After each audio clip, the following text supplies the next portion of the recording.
រឿងស្រីពីរនាក់ដណ្ដើមកូនគ្នាមាននិទានមួយដំណាលថាមានស្ត្រីពីរនាក់មានកូនដំណាលគ្នាបណ្ដានាងទាំងពីរនាក់នោះមានកូនម្នាក់ស្លាប់ឯកូនម្នាក់ទៀតរស់ស្ត្រីដែលកូននៅរស់នោះក៏បានពោកូនទៅងូតទឹករីឯស្ត្រីដែលកូនស្លាប់នោះដើរមកជួបហើយនិយាយឡើងថានាងអើយមើលទៅកូននាងនេះដូចជាកូនអញដល់ហើយ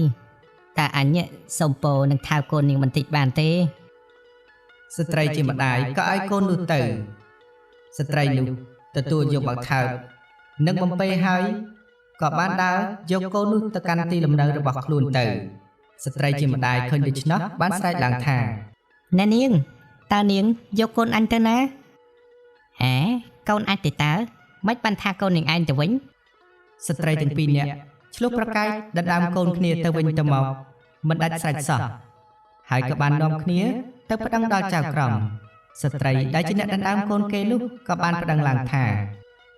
សូមលោកជ្រាបនាងខ្ញុំពោកូនមកនាងនេះឃើញកូននាងខ្ញុំហើយក៏ដើរតាមមកថាជាកូនរបស់វាស្ត្រីជាម្ដាយក៏បានប្តឹងឡើងថាមិនពិតនោះទេនាងខ្ញុំពោកូនមកងូតទឹកនាងនេះមិនដឹងដើរមកពីណាឃើញកូននាងខ្ញុំហើយក៏ថាដូចកូននាងហើយនាងក៏បានសុំខ្ញុំពោហើយថើបទៀតផងខ្ញុំក៏បានឲ្យកូនខ្ញុំទៅហើយនាងបានពោហើយថើបរួចហើយនាងក៏បានចង់យកទៅផ្ទះរបស់នាងទៀតផងសូមលោកជួយពិចារណាឲ្យខ្ញុំផង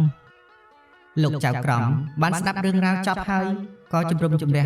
ប៉ុន្តែកាត់សេចក្តីពុំដាច់សាច់តទៅសោះទើបចៅក្រមនាំស្ត្រីទាំងពីរនាក់នោះ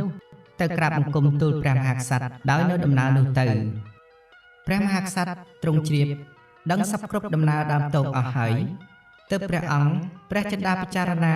ដោយនៅសេចក្តីប្រាជ្ញាពិសេសលុះឆ្វេងយល់ហើយទ្រង់ត្រាស់ឲ្យយកកូននោះទៅដាក់នៅកណ្ដាលឲ្យស្ត្រីទាំងពីរនោះដណ្ដើមគ្នាបើនរណាដណ្ដើមគ្នាយកបានឲ្យអ្នកនោះយកកូននោះចោលកាលបើឃើញដូច្នោះហើយស្ត្រីទាំងពីរក៏ចូលទៅដណ្ដើមគ្នា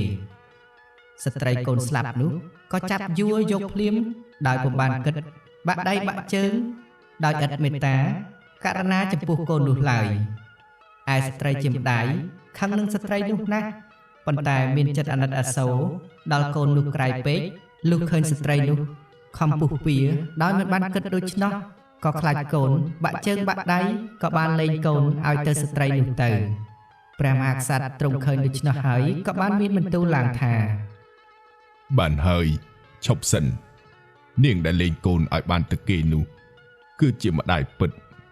ហេតុត្បិតមានចិត្តអាសូរករណាដល់កូន